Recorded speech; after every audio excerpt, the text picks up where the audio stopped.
اس کم ظرف انسان نے لاش پر جو سیاست چمکانے کا گھنونا کام شروع کیا ہے وہ انتہائی دردناک تھا۔ DGISI لیفٹیننٹ جنرل ندیم انجم نے کہا ہے کہ تحریک عدم اعتماد ناکام بنانے کے لیے سابقہ حکومت نے آرمی چیف کو غیر معینہ مدت تک توسیع کا کہا تھا۔ DGISPR کا کہنا تھا کہ ہمارے لیے حیران کن تھا جب 27 مارچ کو اسلام آباد کے جلسے میں کاغذ کا ٹکڑا لہرایا گیا۔ رہنما تحریک انصاف کا کہنا تھا کہ ارشد شریف کی موت قتل ہے جس کی سازش پاکستان میں ہوئی ہے۔ ارشد شریف کا نہ موبائل ملے گا اور نہ لیپ ٹاپ ملے گا، تمام شواہد مٹا دیے گئے۔ لانگ مارچ کے بیانے کی آڑ میں سازش رچائی جا رہی ہے۔ امپورٹڈ شخصیات اور کئی لاشیں مارچ کی آڑ میں ہونے والے دنوں میں گرنے والی ہیں۔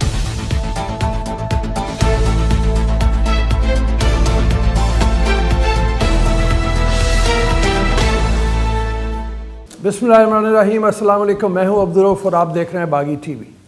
پاکستان کی تاریخ میں پہلی بار ہم اس دور سے گزر رہے ہیں جہاں سیاستدانوں کو، ان کے سربراہان کو میڈیا پر سامنے آ کر ایک سازشی اور انا پرست گھنونے کردار کو بے نقاب کرنا پڑ رہا ہے۔ یہ گھنونا کردار کوئی اور نہیں، PTI کے چیئرمین کا ہے۔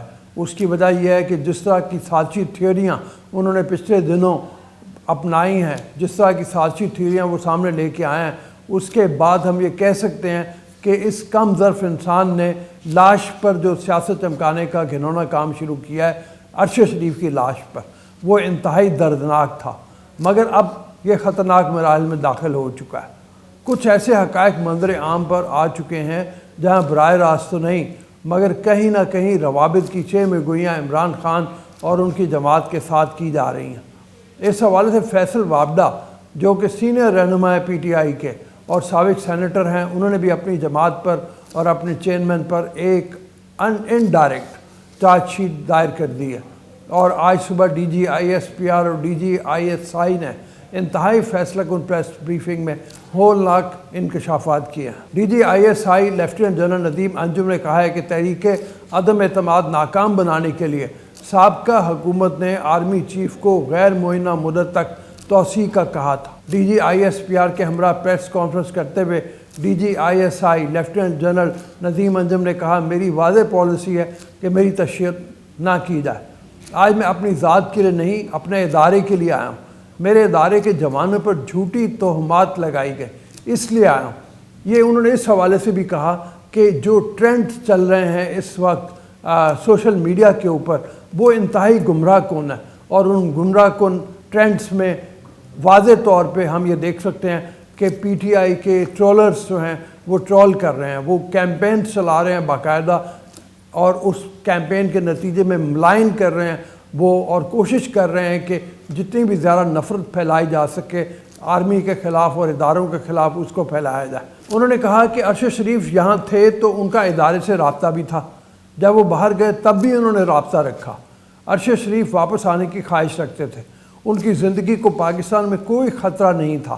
جب KP حکومت نے تھریٹ الرٹ جاری کیا تو ہماری تحقیق کے مطابق ایسا کچھ نہیں تھا۔ DGISI نے کہا کہ جھوٹ سے فتنہ فساد کا خطرہ ہو تو سچ کا چپ رہنا نہیں بنتا۔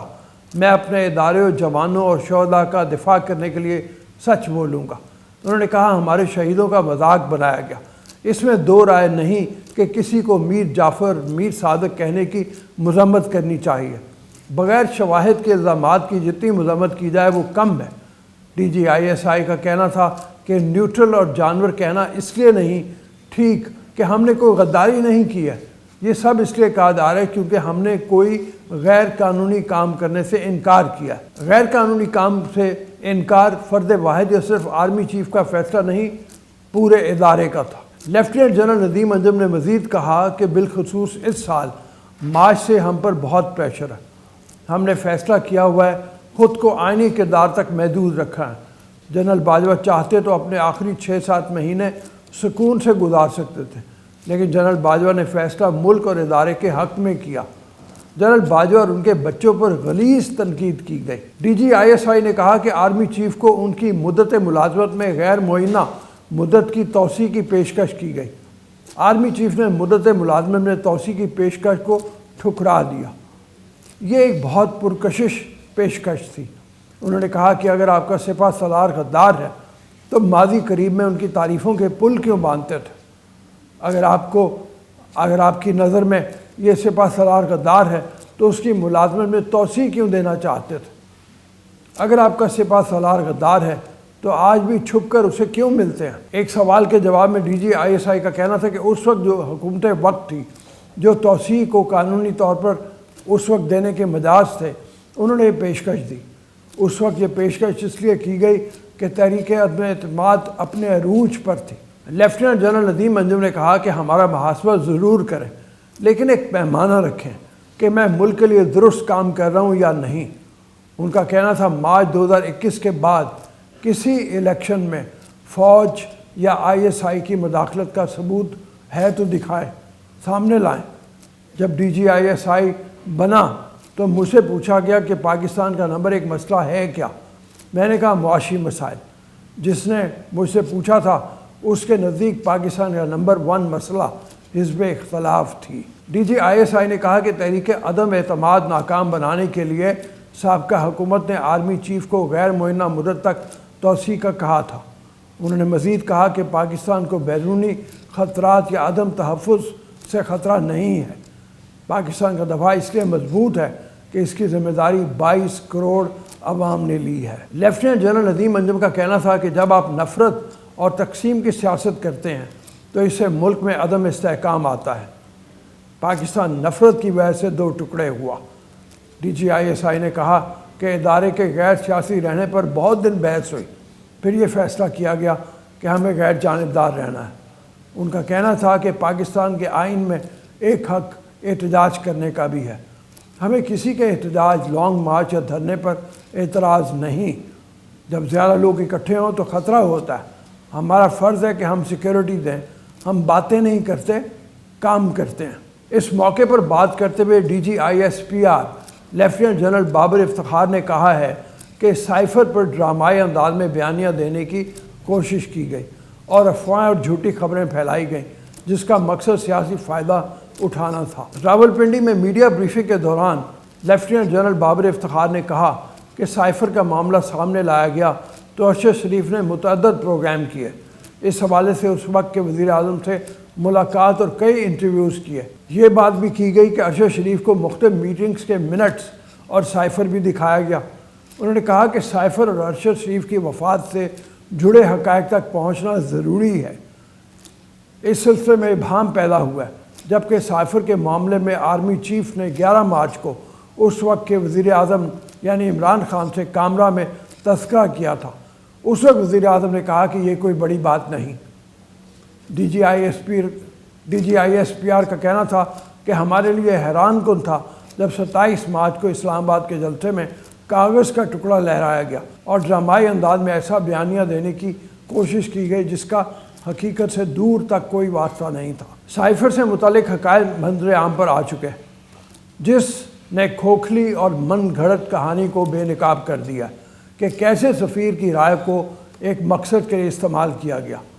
لیفٹیننٹ جنرل بابر افتخار نے مزید کہا کہ آئی ایس آئی نے پروفیشنل انداز میں قومی سلامتی کمیٹی کو بتا دیا تھا کہ حکومت کے خلاف سائفر کے شواہد نہیں ملے۔ کمیٹی نے بریفنگ دی کہ سفیر کی ذاتی اسیسمنٹ ہے۔ سفیر نے جو لائحہ عمل تجویز کیا تھا وہی کمیٹی نے فارن آفس کو کہا تھا۔ یہ سب ریکارڈ کا حصہ ہے۔ انہوں نے کہا کہ سائفر پر مزید افواہیں اور جھوٹی خبریں پھیلائی گئیں جس کا مقصد سیاسی فائدہ اٹھانا تھا۔ دوسری جانب کل رات کو سینئر رہنما تحریک انصاف فیصل وابڈا نے انتہائی خطرناک پریس کانفرنس میں نئے خلاصے بیان کیے ہیں، جس کے بعد تحریک انصاف سے ان کی بنیادی رکنیت معطل کر کے شو کاز نوٹس جاری کر دیا گیا ہے۔ پاکستان تحریک انصاف کے رہنما فیصل وابڈا کا کہنا ہے کہ ارشد شریف کی موت قتل ہے جس کی سازش پاکستان میں ہوئی ہے۔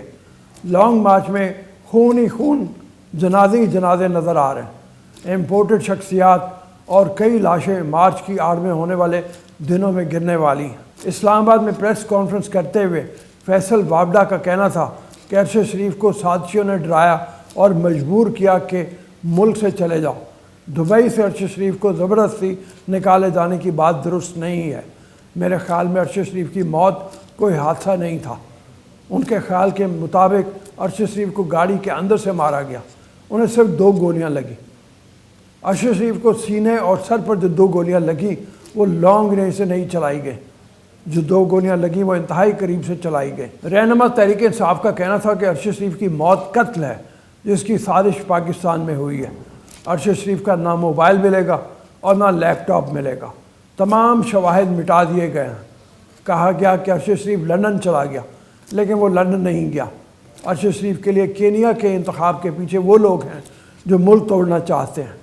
اگر میرا چیئرمین کچھ بتائے تو میں 99% یقین کروں گا، ویسے ہی ارشد کو جو شخص کچھ بتا رہا تھا وہ اس پر یقین کر رہا تھا۔ لانگ مارچ کے بیانے کی آڑ میں سازش رچائی جا رہی ہے۔ امپورٹڈ شخصیات اور کئی لاشیں مارچ کی آڑ میں ہونے والے دنوں میں گرنے والی ہیں۔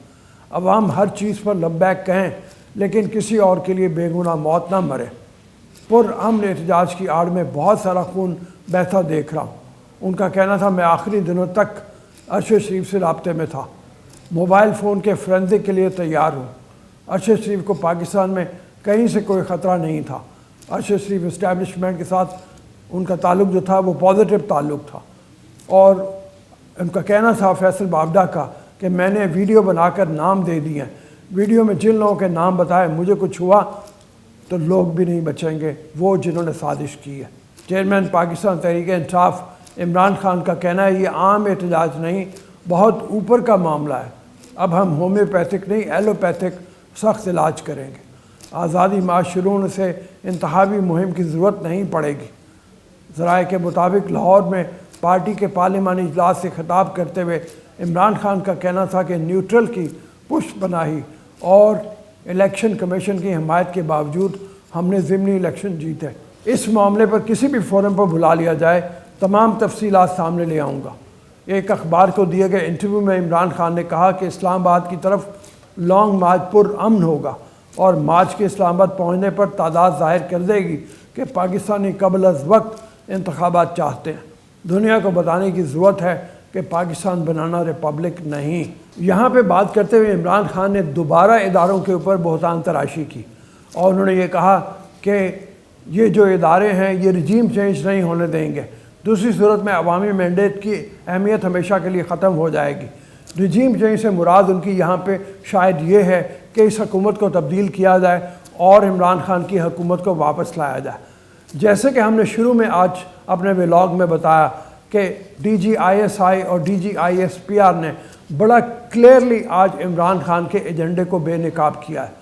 انہوں نے اس ایجنڈے کے بقیے ادھیڑ کے رکھ دیے ہیں جو عمران خان نے چند دنوں سے بنایا ہوا ہے، اور امید یہ کی جانی چاہیے کہ اس تمام جو بیانات ہیں D G I S I کے اور D G I S P R کے، اس کے بعد عمران خان کے وہ لوگ جو بغیر دیکھے سوچے سمجھے بلائنڈلی عمران خان کو فالو کرتے ہیں، ان کی بھی عقلیں کو ٹھکانے لگیں گی اور وہ یہ سمجھیں گے کہ یہ ان کو غلط راہ پہ ڈالا جا رہا ہے۔ کل کا لانگ مارچ اگر ہوتا ہے تو اس میں ان کی پارٹیسپیشن کو کم سے کم ہونا چاہیے۔ ان کو خود یہ خیال کرنا چاہیے کہ ایسے موقع کے اوپر کہ جب وطن میں انتہائی کرائسس ہیں، جب ملک معاشی طور پہ متحمل نہیں ہو سکتا کسی بھی ایسی کارروائی کا جس کی صورت میں ملک کو معاشی طور پہ نقصان پہنچے، جب یہ معلوم ہو گیا ہے کہ عمران خان کا تمام تر بیانیہ ایک جھوٹا بیانیہ تھا، اس کے بعد کوئی تک نہیں بنتا کہ اس طرح کے لانگ مارچ میں شرکت کی جائے۔ ہم اسی امید کے ساتھ کہ لوگ سمجھیں گے اور لانگ مارچ سے اپنے آپ کو دور کریں گے، یا اس وقت تک دور رکھیں گے جب تک عمران خان اپنے بچوں کو اور بیوی کو لے کر لانگ مارچ میں شرکت نہیں کرتا۔ ابھی اجازت دیجیے، آپ سے گزارش ہے جانے سے پہلے چینل کو سبسکرائب کریں، ویڈیو کو لائک اور شیئر کریں اور فیڈ بیک کمنٹ سیکشن میں ضرور دیں۔ اللہ حافظ و ناصر۔